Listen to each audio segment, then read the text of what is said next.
जय मसी। आज 26 नोभेम्बर 2019 तदनुसार 10 मक्सिर 2076 मङ्गलबार। आज हामी माथिल्लो कथाबाट हेर्नेछौँ।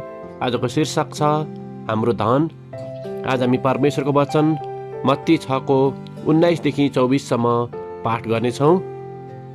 आफ्नो निम्ति पृथ्वीमा धन सम्पत्ति नथुपार, जहाँ किरा र खियाले ती नष्ट पार्छन् र जहाँ चोरहरूले घर फरेर ती चोर्छन्, तर आफ्नो निम्ति स्वर्गमा धन सम्पत्ति थुपार, जहाँ किराले वा खियाले नष्ट पार्दैन र चोरले पनि चोर्दैन।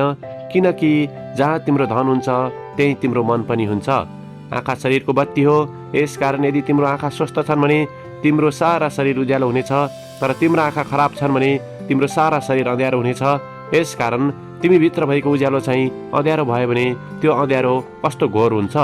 कसैले दुई मालिकको सेवा गर्न सक्दैन, किनभने त्यसले एउटालाई घृणा गर्नेछ र अर्कोलाई प्रेम गर्नेछ, अथवा त्यसले एउटा प्रति भक्ति राख्नेछ र अर्कोलाई त्यसले तुच्छ ठान्नेछ। तिमीहरूले परमेश्वर र धन दुवैको सेवा गर्न सक्दैनौ। आमेन। किनकि जहाँ तिम्रो धन हुन्छ त्यही तिम्रो मन पनि हुन्छ। मत्ती 6:21। लेखक आफ्नो अनुभवलाई यसरी वर्णन गर्नुहुन्छ।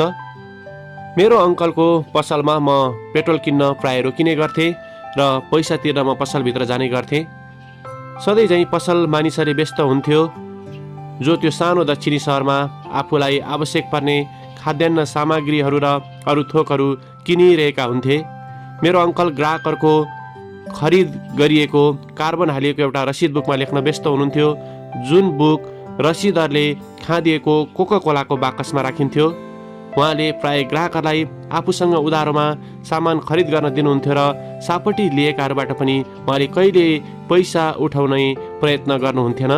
उहाँका धेरैजसो ग्राहकहरू सहायताको अत्यन्त जरुरी आवश्यकतामा हुन्थे र उनीहरूलाई मेरो अङ्कलको उदारताको बारेमा राम्रोसँग थाहा थियो। मेरो अङ्कलले खाँचोमा परेका परिवारहरूको सहायताको निम्ति औषधि वा खाद्यान्न सामग्री प्रदान गर्न प्राय आइतबार वा बिदाको दिन पनि पसल खोल्नुहुन्थ्यो र उहाँले त्यसो गर्दा कहिले पनि गुनासो गर्नुहुन्थेन। मैले मेरो अङ्कललाई खरिदको निम्ति नगद वा क्रेडिट कार्ड अनिवार्य गर्नुभयो भने उहाँको व्यापारले निकै राम्रो उन्नति गर्न सक्छ भनेर सल्लाह पनि दिन्थेँ। तर उहाँले भन्नुहुन्थ्यो कि उहाँ यो पृथ्वीमा होइन तर स्वर्गमा धन जम्मा गर्दै हुनुहुन्छ। हरेक पटक जब म कोका कोलाको पुरानो बाकस देख्दछु, म मेरो अङ्कलबारे विचार गर्दछु, जसले पृथ्वीमा होइन तर स्वर्गमा धन जम्मा गर्नुभयो। अहिले उहाँ स्वर्गमा हुनुहुन्छ र आफूले जम्मा गरेको धनमा रमाउँदै हुनुहुन्छ भन्ने मलाई लाग्दछ र उहाँले सिकाउनु भएको यो पाठ सधैँ म सम्झने गर्दछु। आमेन। आजको विचार, खाँचोमा परेकाहरूको सहायता गरेर म स्वर्गमा धन जम्मा गर्नेछु। प्रार्थना। प्यारो परमेश्वर, यो पृथ्वीमा होइन तर स्वर्गमा धन जम्मा गर्ने कुरा सम्झन हामीलाई सहायता गर्नुहोस्, येशूको नाउँमा। आमेन। आजको लेखक ब्यारी राइट, जर्जिया, अमेरिका।